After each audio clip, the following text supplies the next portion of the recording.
Fala galera, tudo beleza? Sou o professor Luciano de Biologia, trabalhando o assunto com o terceiro ano, que já é a área de ecologia, e hoje a gente veio trazer o assunto de poluição do ar para vocês, né? Tendo com os seguintes objetivos, né? Entender a definição de poluição de um modo geral, lembrando que poluição não é apenas do ar, embora nessa aula a gente vai aprofundar nela, né? Compreender o conceito de poluição do ar ou atmosférica, mesma coisa, conhecer os principais gases do efeito estufa e também entender os efeitos desses gases para o meio ambiente e para a saúde humana, lembrando que eles podem trazer um impacto enorme sobre as nossas vidas. Uma reportagem da BBC News Brasil aqui para a gente dar uma aprofundada no assunto, né?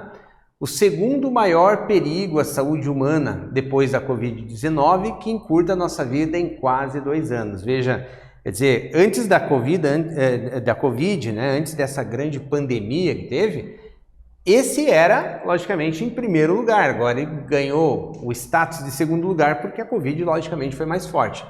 A poluição do ar por material particulado reduz em 1,9 ano a expectativa média de vida em todo o mundo, tá? Ou seja, reduz a expectativa de vida da humanidade e atualmente é o segundo maior risco à saúde humana, perdendo apenas para a Covid-19.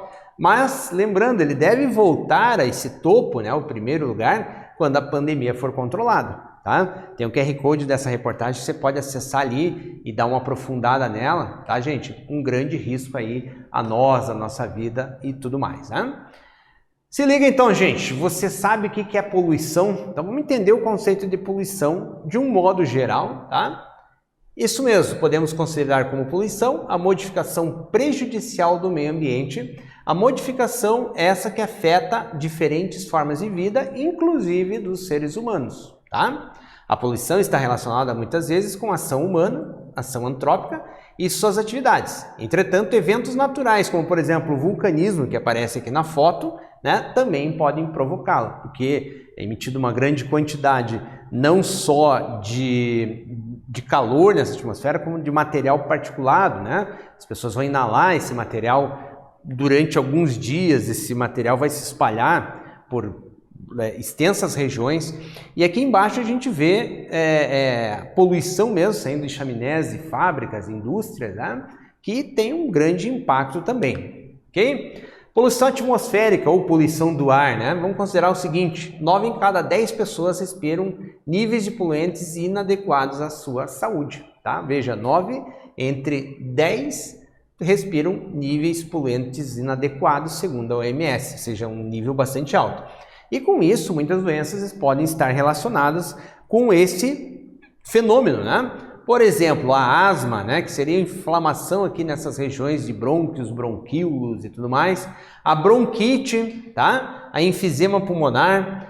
Algumas doenças são causadas devido à poluição atmosférica, como por exemplo, né, enfisema pulmonar, asma e bronquite. Então, todas elas ali podem estar relacionadas sim, algumas sendo inclusive irreversíveis. Por exemplo, a enfisema pulmonar leva à destruição de alvéolos pulmonares e muitas vezes não se tem ali a regeneração desses alvéolos, tá?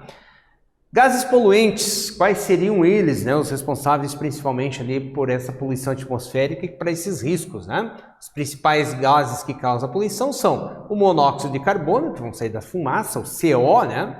O dióxido de carbono, ou mais conhecido como gás carbônico, e o carbono negro, que seria a própria fuligem, né? Mas também existem outros que vão causar outros tipos de impactos, né, que não apenas a poluição, mas destruição de camadas atmosféricas, como por exemplo os gases CFC, que são os clorofluorcarbonos, o dióxido de nitrogênio, o NO2, o dióxido de enxofre, o SO2, o ozônio e também o metano. Então todos esses são gases poluentes que de uma ou de outra forma vão acabar prejudicando aí não só os seres humanos, mas também outras espécies, tá? Monóxido de carbono e dióxido de carbono. Então, o monóxido aqui, primeiramente, onde é que nós vamos encontrar esses materiais? Nos motores de automóveis, tá? Dificulta o transporte de oxigênio, ele é tóxico, é um gás incolor e inodoro, tá? Ele, vamos dizer assim, ele engana dentro do processo de respiração celular, onde o oxigênio capturado pelas hemácias, eles são distribuídos pelo corpo, ele consegue enganar ali, levando muitas vezes, né, a uma situação de asfixia, né? E o dióxido de carbono, né? Combustíveis fósseis, desmatamento, efeito estufa, está tudo relacionado ali. Quando a gente for falar de efeito estufa, a gente vai entender também no que a gente vai aprofundar isso aqui. Mas antes, gente, vamos a uma atividade aí já para quebrar o gelo ali e você começar a tentar pensar um pouco nesse assunto ali. Um dos poluentes atmosféricos que afetam a nossa saúde é o monóxido de carbono, que a gente acabou de falar dele, tá? Ele pode, em alta concentração, causar asfixia e até mesmo morte, tá? Tem pessoas que morrem asfixiadas porque começam a respirar monóxido de carbono no ambiente fechado, tá? Dá a sensação que está respirando, mas no fim acaba tendo uma asfixia, podendo consequentemente até vir a falecer. Quais seriam as principais fontes de produção de monóxido de carbono e quais medidas podem ser tomadas para a redução desse poluente atmosférico? Então isso aí, você pode dar uma pesquisada também no teu próprio livro didático, na internet, para tentar responder, para saber as fontes e como fazer para reduzir. Isso é bastante importante. Mais importante até do que saber o que é saber como prevenir isso aí. A gente já volta.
Então vamos lá, gente, vamos ver o que vocês listaram aí como principais ali. A principal fonte de emissão de monóxido de carbono é a queima incompleta de combustíveis derivados do petróleo, como por exemplo, gasolina, diesel, substâncias ricas em carbono. Tá? Lembra que são combustíveis fósseis, eles estavam lá embaixo da terra armazenados, né? A natureza colocou eles lá armazenados, né, para o processo de fossilização, transformou-se em petróleo, retirou-se isso e se devolveu essa quantidade de carbono para a atmosfera. Além dos automóveis e indústrias, o monóxido de carbono também pode ser emitido por fornos a lenha, fornalhas, equipamentos de aquecimento de ambientes à base de gás ou querosene, entre outros. Nos últimos casos, o monóxido torna-se ainda mais perigoso por tratar-se de ambientes fechados sem ventilação, que impede a dispersão dos gases em caso de vazamento. Você acaba inalando isso aqui. Lembrando, gente, não significa que é proibido, né? Torna-se proibido você produzir algum tipo, de queima. Não é isso. O problema é a quantidade que se faz, o descontrole, o número de indústrias ao mesmo tempo e automóveis. Por isso existem soluções bastante importantes, assim como, por exemplo, rodízio de placas de carro que rodam por dia nas ruas, tá? As caronas solidárias, tá? Muitas vezes você repensar a maneira de como que você vai fazer esse deslocamento. Tem possibilidade, de repente, de ser num transporte coletivo? Um transporte coletivo carrega 40 pessoas e muitas vezes até mais, tá? Mas o que acontece? Com isso, diminui-se o número de carros, né, circulando nas ruas, né? Há a possibilidade de você ir de bicicleta ou a pé, então tudo isso ajuda e contribui enormemente com a redução dessa emissão ali, tá? Carbono negro. Carbono negro é uma mistura antropogênica de sulfatos, cinzas, material orgânico, poeira, nitratos, aerossóis naturais, que também dá origem à produção regional de névoas de coloração acastanhada, ou mais conhecida como nuvens marrons atmosféricas. É aquela camada de nuvens escuras que vão ficando, né? E da onde ele é emitido? De motores a diesel, de queimadas mesmo, e da chamada chuva negra, né? A gente vai chamar ali o tal do carbono negro de fuligem, que a gente chama de fuligem, tá? Outros gases e seus impactos. Outros gases também podem causar impactos no meio ambiente, seja pelo excesso ou pela ausência, tá? Os clorofluorcarbonetos, os gases chamados CFCs, o dióxido de nitrogênio, o dióxido de enxofre, o ozônio, o metano, né? Todos eles também podem causar algum tipo de impacto no meio ambiente, a gente já vai dar uma comentadinha sobre eles, certo? Efeito estufa, gente, fenômeno natural, tá? O efeito estufa é um fenômeno de antemão natural, porém, né? As atividades humanas, elas têm agravado esse fenômeno, provocando inúmeros problemas, né, ambientais ali. Então, o que acontece? A radiação solar incide sobre a crosta terrestre, atravessa toda essa camada aqui, né, de gás carbônico que existe, formando aqui o efeito estufa. E o que acontece? Batendo aqui, ela vai retornar para o espaço. Uma parte, no entanto, fica retida, tá, no planeta, e dando esse aquecimento normal para o nosso planeta, tá? Se a gente não tivesse essa camada que gera o efeito estufa, nós teríamos problemas sérios de frio, né? Ou seja, a temperatura média do planeta seria baixíssima, né? Por exemplo, existe o planeta Vênus, que é o segundo planeta mais próximo do Sol, do sistema solar, né? Vamos pensar assim. Ele acaba sendo mais quente do que o próprio primeiro planeta, que seria Mercúrio, por causa da camada de efeito estufa, que é altíssima. E isso torna a temperatura média do planeta acima de 400 graus Celsius. Seria impossível para a gente viver aqui, tá? As consequências desse efeito estufa. A gente tem que entender que algo assim, em descontrole, já acaba gerando um grau enorme de situações, de consequências, né? Então, entre eles, derretimento das calotas polares e aumento do nível do mar. O urso polar é o símbolo básico dessa situação, com o derretimento do gelo, né? Grande parte, que é o principal habitat dele ali, e eles vão acabando ficando ilhados ali no meio do mar ali, né? Agravamento também da questão da segurança alimentar pelas próprias condições climáticas, né, de plantio e tudo mais.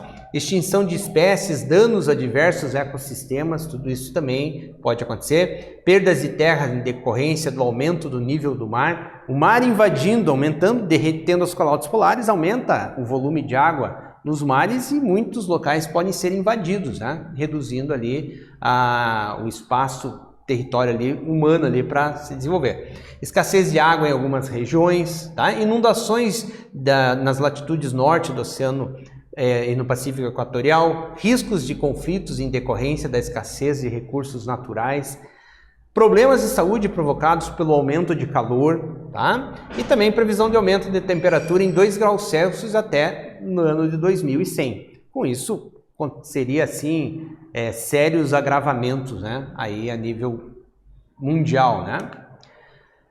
Reduzindo o impacto do aquecimento global. Como que a gente pode fazer isso? Lembrando que aquecimento global já seria a situação assim mais geral do efeito estufa, né, assim num grau maior, vamos dizer assim, né?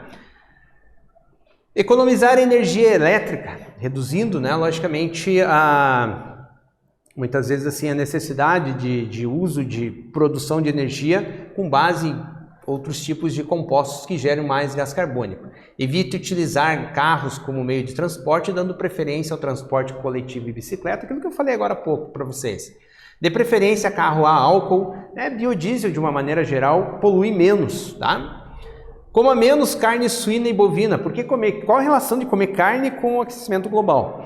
Gente, a pecuária, além de utilizar, muitas vezes desmatar uma grande área para que haja possibilidade de desenvolvimento ali dos rebanhos, tá? Existe também uma grande produção de gás metano a partir desses animais. No próprio processo de digestão deles, esses organismos ruminantes produzem uma grande quantidade de carbono que também vai para a atmosfera. Por isso, quando fala coma menos carne suína e bovina, é no sentido de reduzir a produção. Tá? Recicle o lixo e tenha mais cuidado ao consumir embalagens, diminuindo o ciclo produtivo disso, né? Aumentando o ciclo de utilização desse mesmo material e diminuindo, né, a utilização de outros recursos naturais com uso de água, de algum tipo de material poluente. Se você tiver um quintal em casa, plante árvores de preferência nativas da sua região. Para quê? Capturar gás carbônico. Tá? Ou seja, através da fotossíntese, lembrando do ciclo do carbono lá, gente, o que acontece? As plantas utilizam o gás carbônico para fazer todo o trabalho de fotossíntese e liberam oxigênio. Então, árvores, né? Organismos fotossintetizantes ajudam e muito nessa questão. Então vamos uma segunda atividade aqui. O segundo maior perigo global à saúde humana depois da Covid-19. A mesma coisa da matéria que a gente viu no começo lá, que encurta nossas vidas em quase 2 anos. Analisando a manchete acima, analisada no início da aula, cite 3 medidas no seu cotidiano, ou seja, no seu dia a dia, né, que podem ser tomadas em relação à poluição atmosférica. Dá um tempinho para vocês pensarem e a gente já retorna aí.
Vamos lá então?